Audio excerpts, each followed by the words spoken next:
Hey everyone, Joe here with the Idaho Prepper channel. It's good to be back with you guys here today. So, all right, I'm got the video going. You would think that doing a video like this where I'm just in front of a camera with my Prepper Pantry in the background would be easy, but holy cow, I've been trying to get this video set up for like the last 2 hours. You'd think that doing a YouTube channel, like a video like this, you guys have no idea. There's just so much involved. I got my laptop, I have to have my light, I have my phone, or my camera, which I'm filming off my phone. And then I got to make sure all this stuff is charged.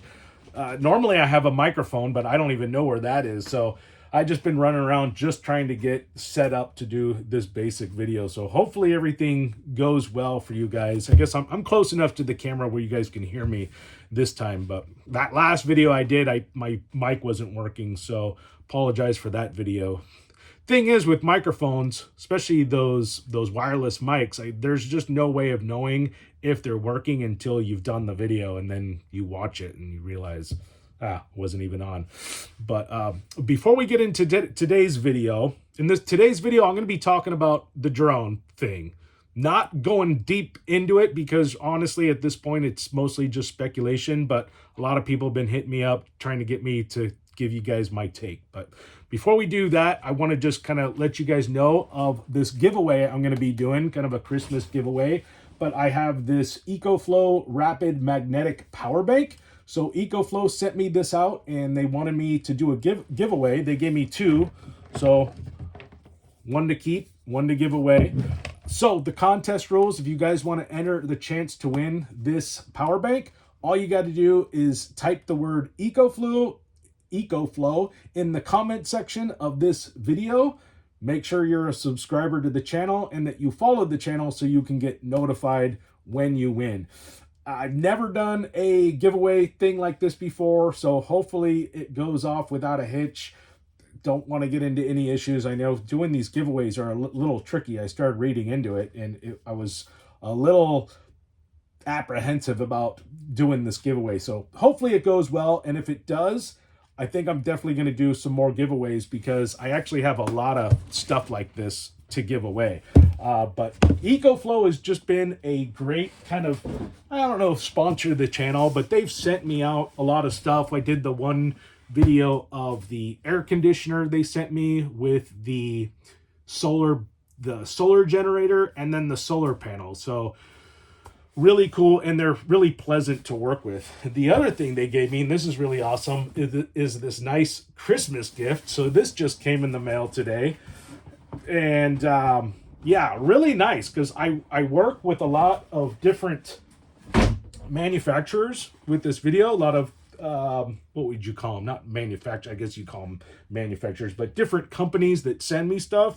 And nobody has been as kind and generous to me this year as Ecoflow has. So I don't know if I'm selling a lot of stuff for them or what, not really keeping tabs, but they were kind enough to send me this cool gift box. Beautiful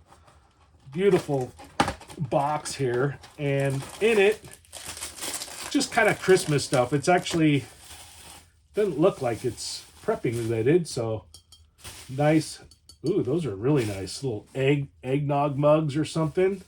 So really pretty. I got two of those. I think that was the lid that just fell on the floor. Gave me a nice card, which I'll read later. Looks like they gave me some, what are these? Like, oh, little like hors d'oeuvre forks and spoons, little holiday festive eating utensils. That's really nice. And then they gave me, let's see, what is this? Huh. Looks like some type of rechargeable light bulb. Okay. You hang it. I see a hook, a light bulb. All right. Not sure what this is. Let's see. Something else on the bottom here. Oh, it looks Christmassy. What is this? So far we have a light and some Christmas looking thing. What the heck is this thing? Is this a light bulb warmer? Okay. It's all starting to unfold.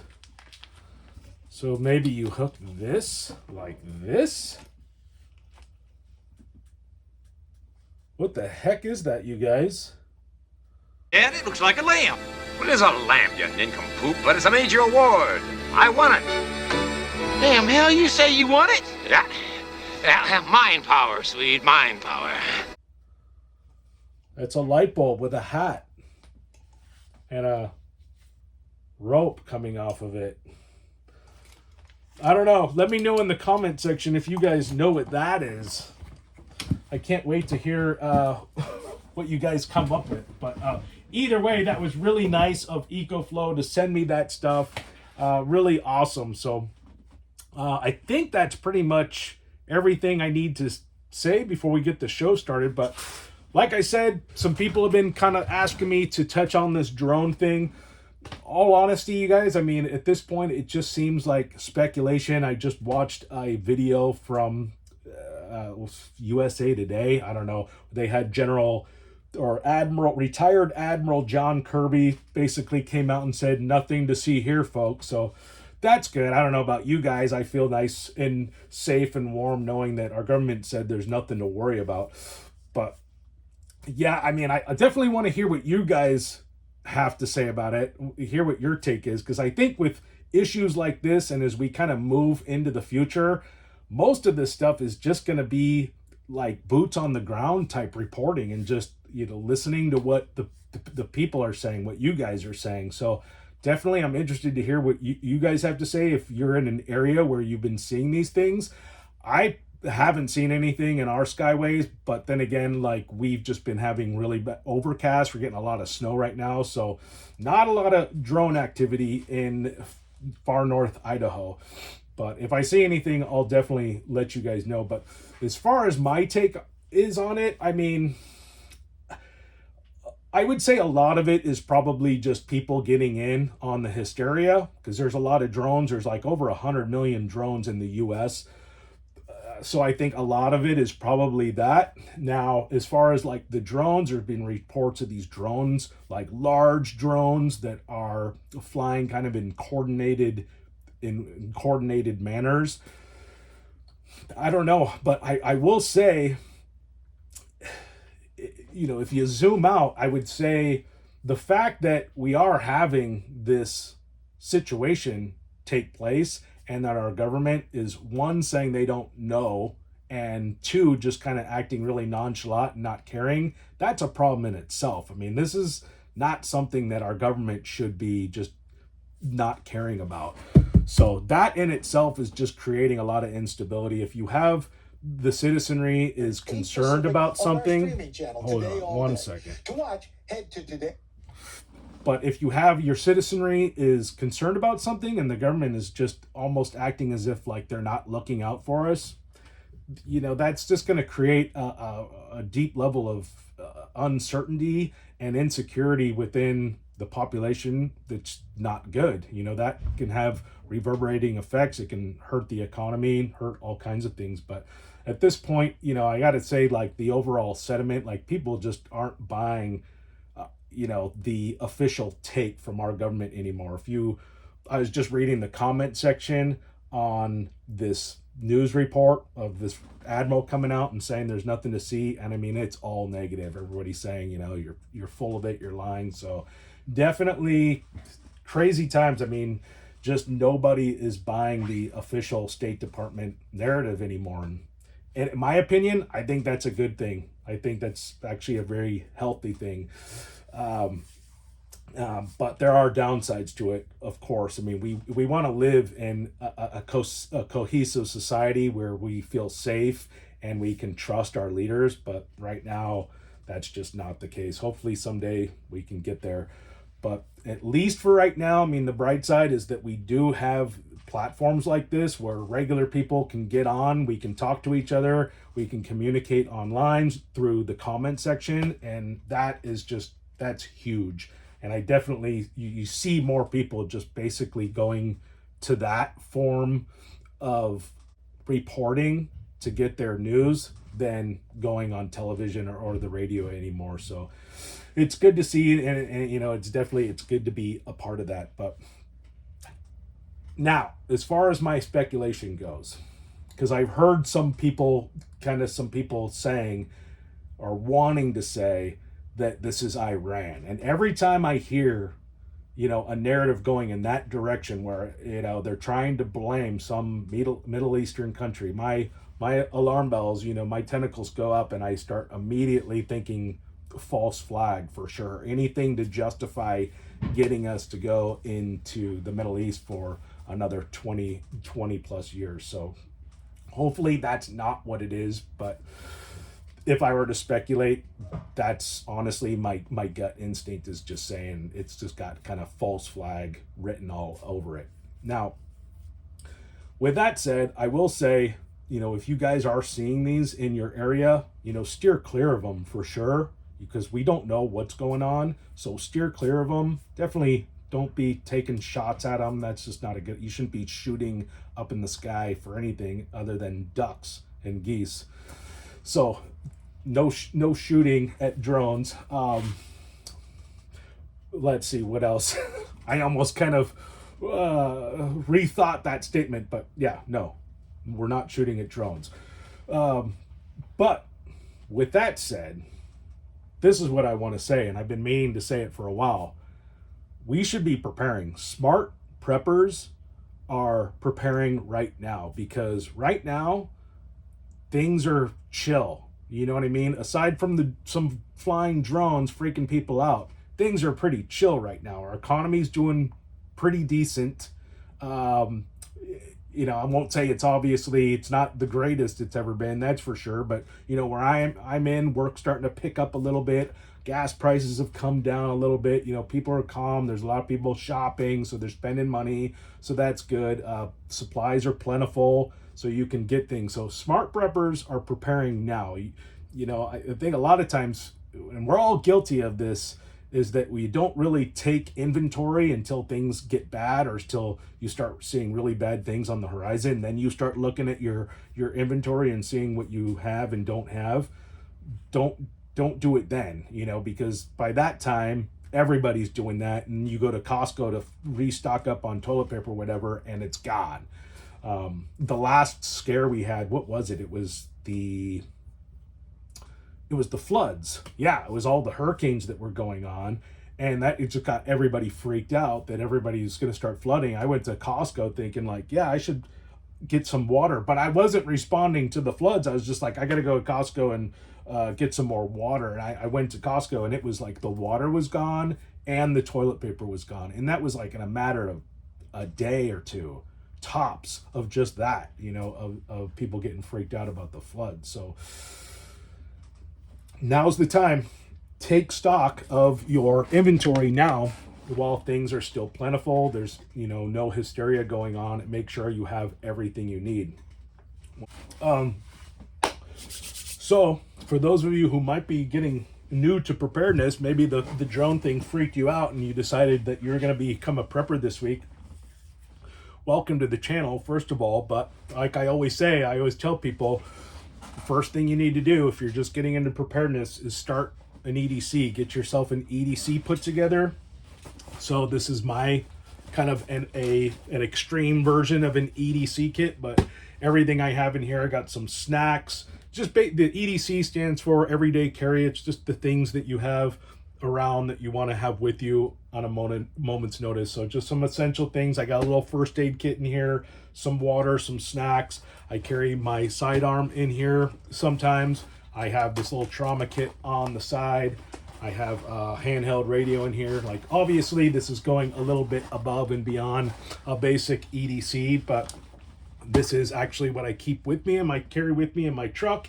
Yeah, it's kind of like a man purse. I know that's kind of what it looks like, but just the basic things. I keep some cash in here, glasses, basic stuff like that. And the reason why I always suggest people start with this is because most of the stuff you don't need to go out and buy. You have it laying around. So you're just getting into preparedness, go around your house, get a bag, whatever kind of bag you have, and just start putting your essential stuff in it so that you always have it around. So your readers, watch, keys, phone, external batteries for sure, charging cables, that kind of thing, so that you're just prepared right then, for your day-to-day stuff.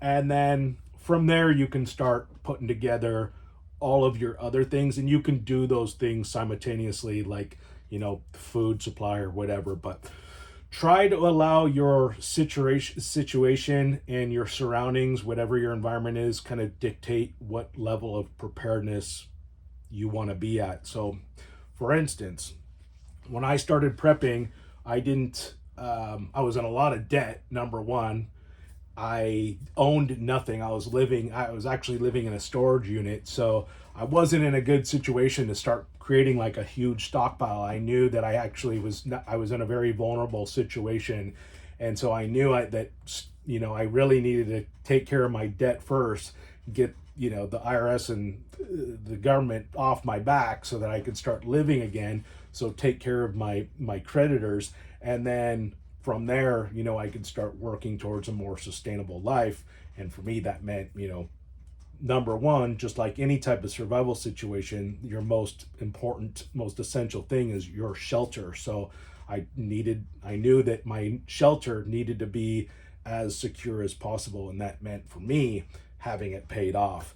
Now, I know that might seem like a huge feat to most, like paying off, your home, but if you start out small, it really just depends on what you want as a home, really. But you can start out small, like I did. My wife and I did. We bought a little fixer-upper for extremely cheap in a very small shanty town, that and then worked our way up from there, and it went quickly. So a lot of people just see these kind of goals as like these insurmountable goals, like paying off it really, for us, we went from point A to point B to point C to point D in like a matter of 5-6 years. Just by getting serious about saving our money, not spending our money, things like that. But I always say, those are kind of the steps. Create a little EDC, maybe put together a 72-hour kit of food and stuff like that, emergency kit. And then once you have those things in place, then start working towards, if you're in debt, paying it off, and then start working towards getting into a permanent living situation, like a piece of land or something that you can park a trailer on, build a tiny home on, and live. And then from that point, start building out a big food supply, because it just doesn't make sense if you're renting or the place you live is just, it's not a financially sound situation, meaning like if the economy, in other words, if the economy goes bad or a situation goes bad, that equals you being left, you having to abandon your house, and therefore abandoning all your stuff. So that was the lesson I learned in 2009. That's how I became a prepper, because I had a house, that I still owed hundreds of thousands of dollars on, and I had all my stuff in it. And what I found was that when the economy tanked and I wasn't able to make payments on that house anymore, I lost that house. And when I lost the house, I lost 90% of the stuff that was in it. So I realized real quick that wasn't a sound strategy from a preparedness standpoint. So something to think about. But yeah, the other thing with the food supply behind me here, I know a lot of people, I get comments that are just across the board. I have people telling me that I'm disgusting for stockpiling food and like hoarding food. And then I have people telling me like, oh, that's a cute little food supply. Like, it's a nice tiny little start. Some people just mock it, think that it's nothing. But my take, my food supply has always been, I've never been trying to stockpile enough food to last for the end of time. That's never been a theory that has made sense to me in any shape, way, or form. And maybe a lot of people just assume that that's what a prepper does. He puts together enough food to last him, like after whatever, we get hit by a comet and there's no more light and the food supply is gone, and we can just eat this forever.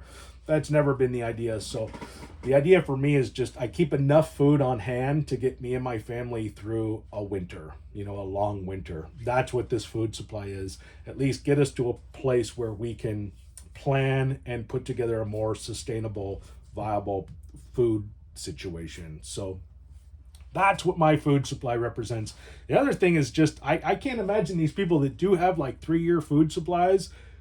I mean, unless it's freeze dried, which I don't really recommend, because I can't even imagine eating freeze dried food for more than a week or a month, let alone a year or 3. That just seems completely absurd. Freeze dried food, I don't, if I eat freeze dried food for more than 2 days in a row, I mean, it starts taking a toll on me.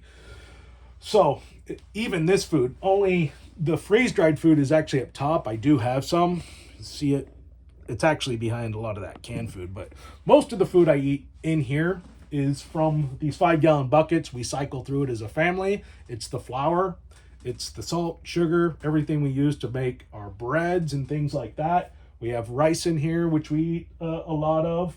And then we got coffee, things like that. So all the 5-gallon buckets are just my essential foods, the staple foods. And then the rest of this stuff here is just kind of like canned food. A lot of it we eat like there's kind of condiment type stuff, peanut butter jelly, a lot of that, pickles. So we cycle through that.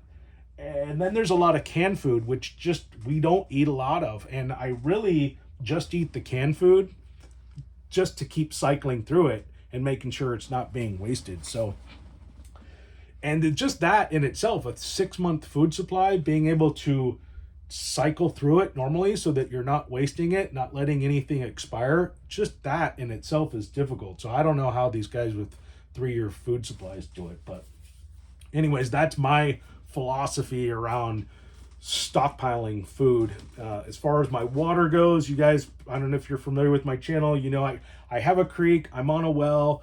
If the power goes out, we have a generator, we have means of still bringing out that water from our well. Worst case scenario, we can take from our creek. So there's a lot of different ways of procuring water where I live.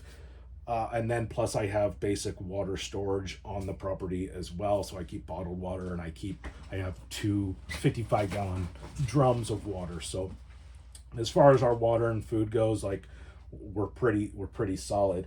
But yeah, that's pretty much my take on all that stuff. Trying to think here. I have a video coming out here pretty soon. Not sure what video I'm going to do, but the video before the last one I did, which was on that tent that didn't work. Well, anyways, the manufacturer sent me out a new tent like they said they would. So I just received it in the mail about 2 days ago. It's still sitting by my front door. So eventually I'm going to be doing a video on that. I don't know how I'm going to do it because I started the video on it, like I said, but when I started that video, we didn't have snow. It was still sunny and there wasn't any snow on the ground. Now we have about 2 feet of snow outside. So I'm going to have to start that video over, which means I got a ways to go to complete that one. So I'll probably put out a few other videos before I put that one out. Let's see, what else? I don't know. I've been toying around with the idea of doing some live streams. I wanted to definitely do a live stream, or at least do a video with my wife, like once a week. I'm trying to get her, because she has a channel, and I keep telling her, like, I think it would be good if her and I, at least like once a week, came on and we kind of share our experience as kind of a prepping couple in a way. I mean, I'm more the prepper. She's kind of the homesteader, so she's completely busy with raising our children and homeschooling our children and that kind of thing. So kind of 2 different worlds, but kind of the same. But it's so much easier. I always tell her it'd be so much easier for me, especially with my terrible ADD, to just do a video or a live stream with somebody that I can bounce stuff off of, because it's difficult for me to just talk into a camera and pretend I have somebody listening to me. It's kind of a trippy thing. I've been doing it for like almost 3 years now, and it's barely gotten that much easier since the day I started. So hopefully it's a little bit better. I was watching some older videos from when I first started, and they were pretty painful. I'd like to think that I've improved. I've definitely stopped saying the word as much as I used to. I've been really trying hard at that. You guys have no idea how difficult it is to do a video like this and not let that word, that terrible word, come out. See, I just did it right there. Come out of your mouth. It's definitely not an easy thing to do, but let me know in the comment section if you have any questions for me. I definitely want to hear your guys' take on this drone situation. I mean, like I said, that is the way we're going to, I think, going into the future, how we're going to really know anything about anything. And yeah, like, you know, I can't really get into these subjects as much. I do actually have a stronger opinion on these topics, but I have to be very careful about what I say on YouTube, because they would just censor me and it'd ruin my channel. So maybe I'll start another secondary channel on a platform that's a little bit more free speech than this one. But I don't know, we'll see. I do actually have a channel on Rumble, but I really have nothing posted over there, and that's kind of a weird platform. It's definitely not the same as YouTube. Uploading a video on that platform, for one, takes forever. Most of the time it never works, and the video quality is like really grainy. So if I ever do anything on that platform, it's most likely going to be a live stream, but we'll see. If I do decide to do that, I'll definitely make sure to let you guys know. So other than that, just make sure, you know, for this video, put in the word Ecoflow in the comment section, and I'm just going to be picking the winner by random. What I'm going to do is I'm going to figure out how many people commented and then enter in that number. So if 200 of you comment or put in the word Ecoflow, what I'm going to do is I'm just going to use my Google. Google has like this little feature where you can actually, it'll just kind of do a random select number for you, and I'll put in the amount of people. So if 200 people put in the word Ecoflow, I'll just go 200. It'll pick a random number out of 200, and I'll make sure to document it so you can see no shenanigans going on. But that's how I'll do it. And then I'll just kind of count down and figure out, you know, who was number 64 or whatever. So that's pretty much how I'm going to do it. I've never done a giveaway like this, so you're going to have to bear with me. Hopefully I'm even working within the confines of the rules, because I started looking into these giveaways, and from what I could tell, you could get yourself into trouble. So you got to be careful about how you do these giveaways. So that's pretty much how we're doing this giveaway. You're going to write in the word Ecoflow, and that's it. Nothing else. I just want to see the word Ecoflow. And you got to be a subscriber, because that's how I'm going to be able to contact you and follow the channel. So you're going to have to follow it to be alerted that you won. So those three things. And like I said, you got to do it by Friday, probably before 10 a.m., something like that. I'll be selecting a winner that way. So definitely stay posted Friday to see if you won, and then I'll get in contact with you and figure out a way how to get this out to you. But if it goes well and this giveaway goes off without a hitch, I'll definitely do more giveaways like this, because I actually have a ton of stuff to give away. So, and real quick before I forget, if you guys are interested in supporting the channel, you can head on over to my Etsy store, which I'll make sure to leave a link in the description, and get yourself some last-minute Christmas gifts. So these are perfect stocking stuffers. We got some sawtooth fire tinder here. Really awesome fire tinder. So done a lot of videos on this stuff. And then I have some small game survival snares here. Definitely going to have some of these for your bug out bags. See, what else do we have over there? We got these full trauma kits. So these are fully loaded trauma kits. Got a few of these left over there. What else? Oh, we got fire steels. Definitely got some cool fire steels. We got these in blaze orange, combat green, stain color, and then natural. So really good stocking stuffers. Got some basic trauma kits. These are disposable compact trauma kits. And I think that's it. I might have a few more things, but it's a great way to support the channel and a great gift for that prepper in your life. So if you want to do that, I'd be very grateful. So head on over to DEFCON 1 Survival Supply at my Etsy store, and I'll make sure to leave a link in the description. All right, guys, well, that's going to do it for me today. I hope you enjoyed the video. Let me know in the comment section about the drones. I'd love to hear what your guys' take is on these drones, especially for those of you who may have seen some. That'd be really interesting. So let me know in the comment section. If you haven't done so already, please make sure to hit that thumbs up button and subscribe to my channel. And if you want to see more videos like this in the future, go ahead and hit that notification bell. So with that said, until the next time, stay prepared.